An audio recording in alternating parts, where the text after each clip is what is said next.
So let's start our review. Now I know some of us have reviewed the Hunger Project more than once. What? It's my understatement, right? But what I'd like, since this is really the end of Era 3 and the beginning of Era 4, I thought it would be appropriate for us to stand in this new place and from here review the Hunger Project. Not, we've heard this before, but yeah, from here, it sounds different, it looks different. What I'd like is to have this be a foundation for the Hunger Project's results to explode into even greater results in the future. So we got a deal? Yeah. Okay. As you know, from its inception, the Hunger Project has taken a different approach than that of most most international organizations in development. We do not look at the tragic situation of hunger and ask what could we do to relieve the suffering. Instead, we stand in the future of a world free from hunger and look at what's happening presently and ask the question, what is missing? That if added, that if provided, would enable people to achieve the end of hunger? That's the key question. When we stand in the future, this is the future in which we're standing. Women and men are self-reliant, and they are the authors of their own development. People, both women and men, lead healthy and productive lives in harmony with nature. And there is much, much greater gender equality. One of our founding recognitions was that hunger is not only a technical, agricultural, and financial issue, but fundamentally, and most importantly, it is a human issue. Our principles and our strategies are therefore derived from an authentic confrontation with the commitment to end hunger. Let me say it again. Our principles are derived from an authentic commitment and a confrontation to end hunger and a deeper examination of what it means to be human. From there, the principles are created. These two aspects that distinguish the Hunger Project translate into two distinctive aspects of the organization. Number one, we are a global movement of commitment.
What I'd like to do now is start looking with you at the evolution of the Hunger Project. We're going to review the evolution of the Hunger Project and the evolution of the international community. The way we're going to do this is through artificial kind of time frames of 10 years. As it turns out, the Hunger Project's evolution is really seems to happen every decade. So let's start by looking at the time between 1977 through 1987. Could I just see how many people were in the Hunger Project? That is amazing. Isn't that incredible? I'm all enrolled in this. As we might remember, although I have to say by now it's hard to remember this. At that time, in the international consciousness, the condition of hunger was seen as inevitable. Isn't it hard to remember that? The world community was focused on crisis situations and trying to respond effectively to famines. There was no thought that hunger could end. In fact, as I've said many times, there was no distinction in the United Nations. I called up and said, how many people are dying of hunger? They didn't have it as a distinction. So that's really where we began. The relationship that the international community had with hungry people was to provide relief. These people were seen as beneficiaries and passive recipients of aid. If you can look back at that time, you may recall that there were a lot of TV images, always children with bloated bellies, with flies everywhere. And that was the picture that we had of hunger. Then we saw people gathered together in famine camps, waiting for relief. And that was the visual image that we all had, and the visual image that you and I needed to transcend in order to have the international community and the world consciousness come to the understanding that it wasn't inevitable, in fact, it could end. I was recalling when I was preparing to being with you that the first international trip I ever took was to the Horn of Africa to see the famine. And 4 or 5 years later, I and the rest of the international community was back in the Horn of Africa to see the next famine. So at the beginning of this era, it was our assessment that what was missing was a global recognition that hunger could be ended, that it was not inevitable. Number 2, there was in the international consciousness absolutely no distinction between, there was no distinction or understanding nor programs that distinguish between famine and chronic persistent hunger. And the international community responded to chronic persistent hunger and famine with one prescription: relief. When it is a famine, relief is appropriate, and that was 10% of the problem. When it is chronic persistent hunger, which is 90% of the problem, relief is counterproductive. We made it our business to make that distinction clear in the international consciousness. The third issue, hungry people were seen, viewed as passive beneficiaries, passive recipients of aid, not viewed from our perspective from what was the truth, that hungry people were hardworking, creative, and doing the lion's share of the work to end their own hunger.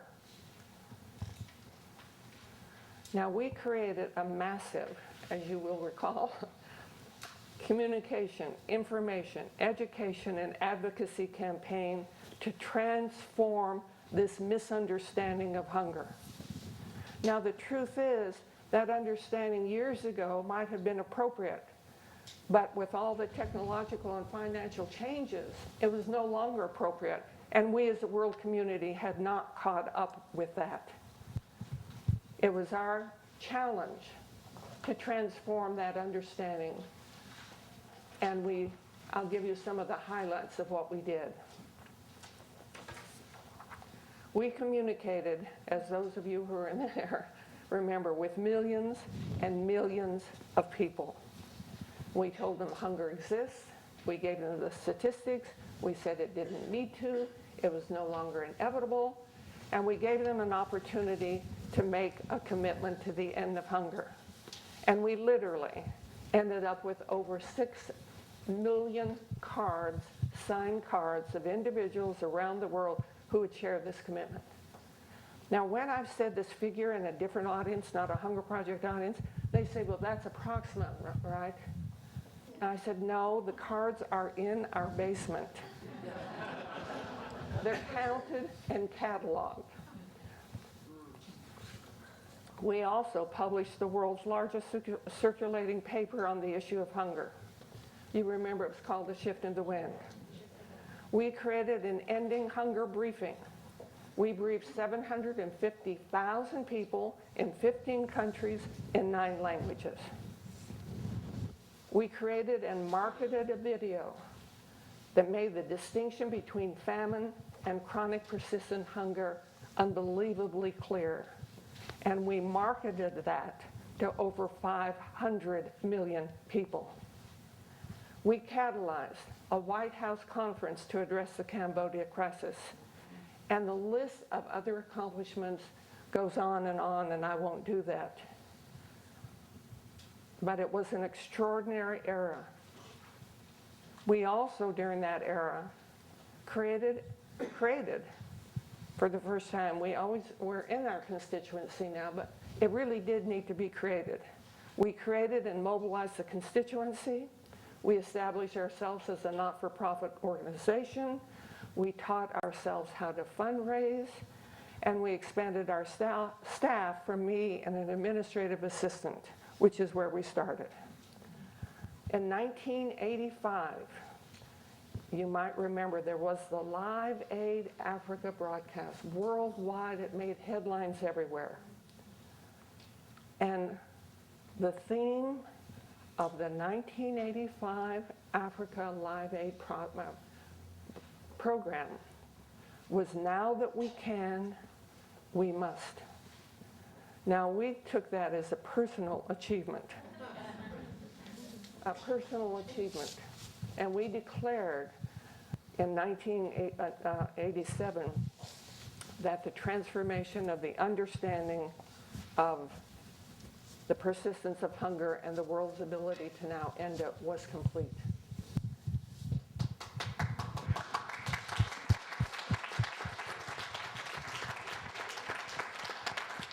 To say the least, we could not, what produced these phenomenal results is the extraordinary number of committed activists.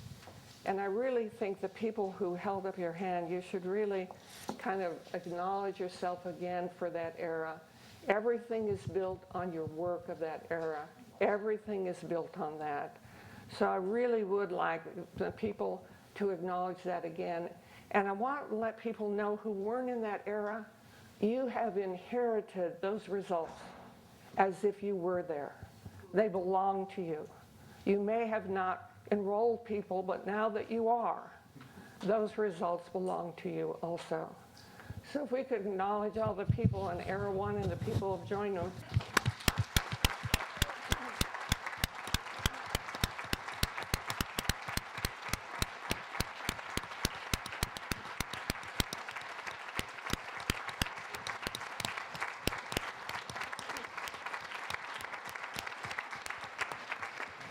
The next era, we're saying, lasted from 1987 to 1997.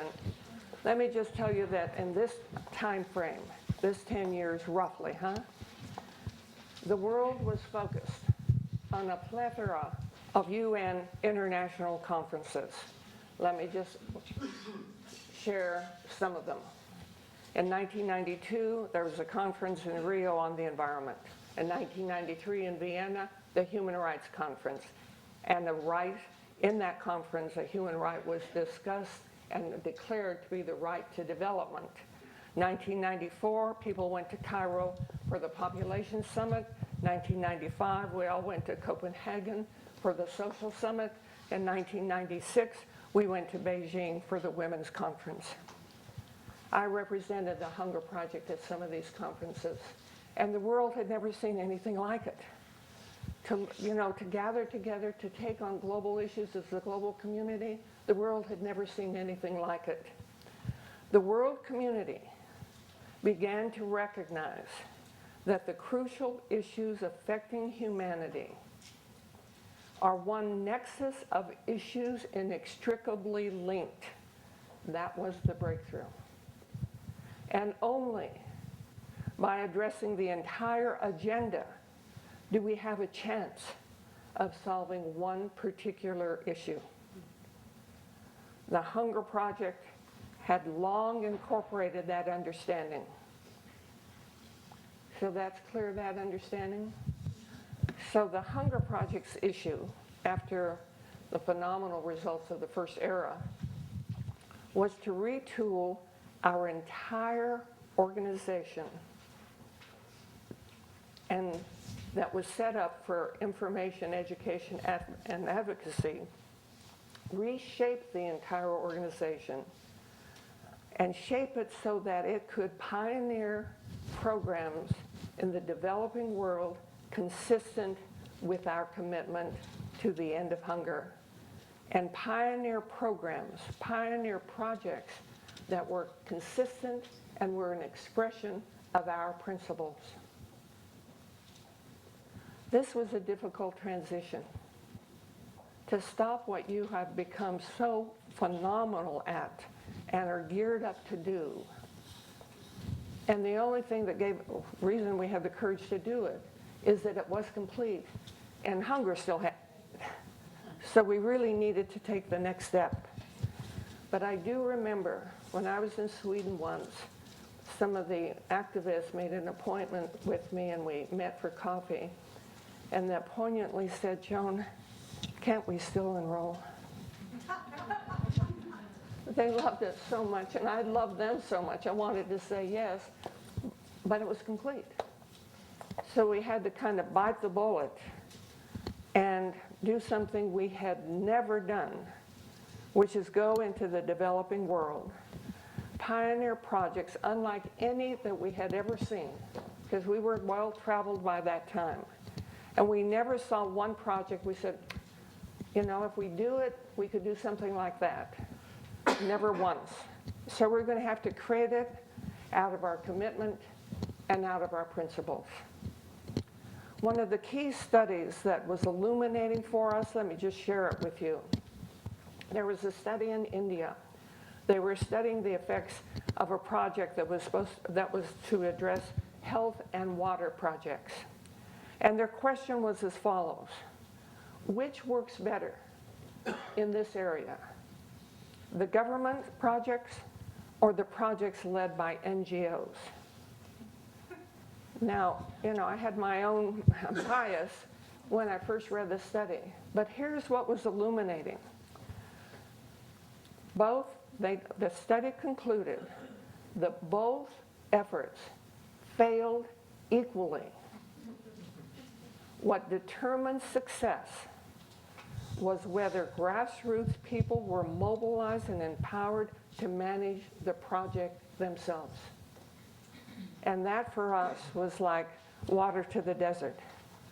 It gave us confidence that the way we were going to pioneer our projects was consistent with what would produce results. And we did. We pioneered projects where the empowerment of grassroots people to be the authors of their own development became the fundamental principle and strategy of our programs. So the fundamental principle was to be the authors of our own development. That was what was key. We developed the vision and commitment and action workshop about which you've heard so much, and the animators training, and launched our work in Bangladesh. We have pioneered work in 4 countries in Africa under the leadership of Dr. Tedessa. We started brilliant work in 11 states in India and began our work in 3 countries in Latin America. Let me just give you a flavor of how we began.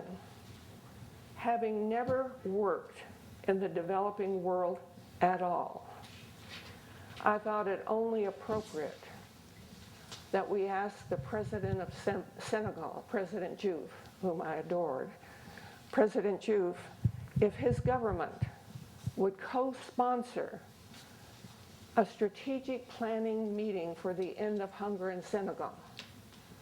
Keep in mind, we'd never worked in the developing world, and we had never before done a strategic planning and action meeting. So now we were set up to do it with the government of Senegal. President Diouf said yes. We were ready to go, and at that time we didn't have the cushion that we now have financially. What then was missing was the money to start work in Senegal and the money to do the conference. We asked our investors to take the same leap of faith that President Diouf took and to underwrite something that we have never done before. And you did. You underwrote it. That conference was successful, and it began our work in Senegal. And once again, as I look back in the history of the Hunger Project, I again and again see your courage and your unbelievable commitment to the Hunger Project and your commitment that we be bold and daring in the face of the mission. We did the same thing in India. We asked the Planning Commission, the prestigious Planning Commission does their 5-year plans, who had never co-sponsored a meeting with NGOs, to be the co-sponsor of a strategy meeting in India, and they agreed.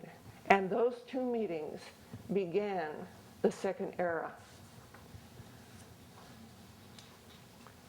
I'm not going to say more about the second era, but do you have a flavor for now?